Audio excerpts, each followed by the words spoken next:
juguler ce phénomène.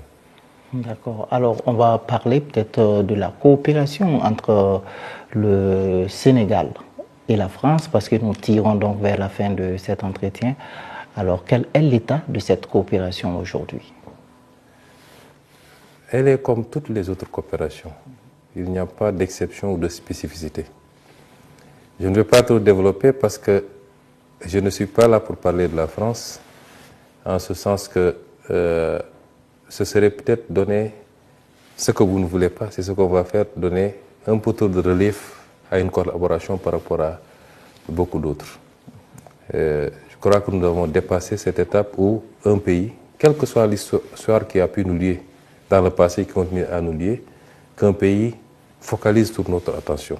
Nous considérons que la France est un partenaire comme tous les autres. Nous n'avons rien contre elle et nous posons des actes de souveraineté. Tous les jours que Dieu fait, nous posons des actes de souveraineté, non pas parce que nous voulons, nous avons des griefs contre tel ou tel, mais c'est comme ça que doit marcher un pays, dès lors qu'il se dit pays indépendant.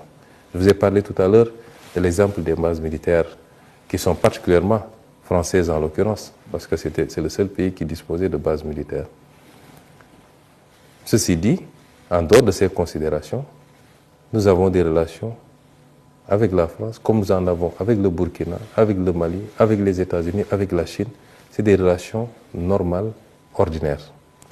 Nous n'avons pas peut-être les mêmes développements entre le Sénégal et la France que ceux qu'il y a eu entre le Burkina et la France ou un autre pays avec la France. Et c'est là où chaque pays doit s'adapter par rapport à son histoire passée, mais surtout présente. Et nous reconnaissons à chaque pays le droit de faire ses choix. Il est impératif, parce que là je m'adresse à une certaine opinion africaine, parce qu'on se trompe souvent de combat.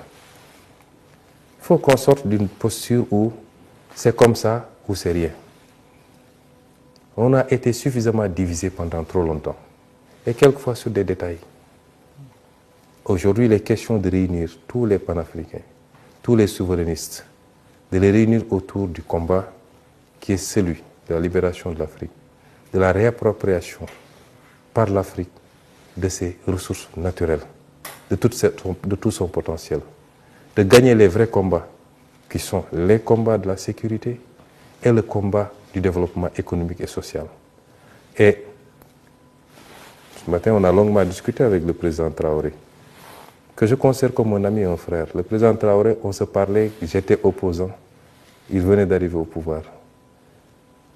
La dernière fois qu'on s'est parlé avant mon arrestation, c'était 48 heures avant mon arrestation.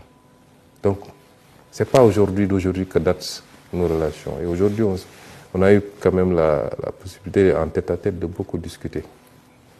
Et nous pouvons avoir des points de convergence forts, mais nous pouvons avoir quelques éléments sur lesquels, selon la spécificité des pays, les gens n'ont pas les mêmes positions.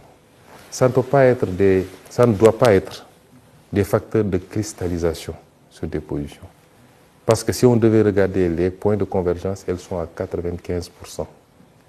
Maintenant, le Burkina, c'est le Burkina. Le Sénégal, c'est le Sénégal. La Côte d'Ivoire, c'est la Côte d'Ivoire. Un autre pays, c'est un autre pays. Et je réitère, nous, Sénégal, notre combat, au-delà des divergences qu'il y a, qu'on peut comprendre, c'est de tout faire pour réunir les fils et les filles d'Afrique autour d'objectifs communs, forts, pour faire face au reste du monde et aller à la conquête du monde. Et si on veut faire ça, il nous faut faire preuve de dépassement et de tolérance mutuelle sur les aspects. Personne n'est plus panafricain que quelqu'un d'autre. C'est selon les contextes que les gens s'adaptent.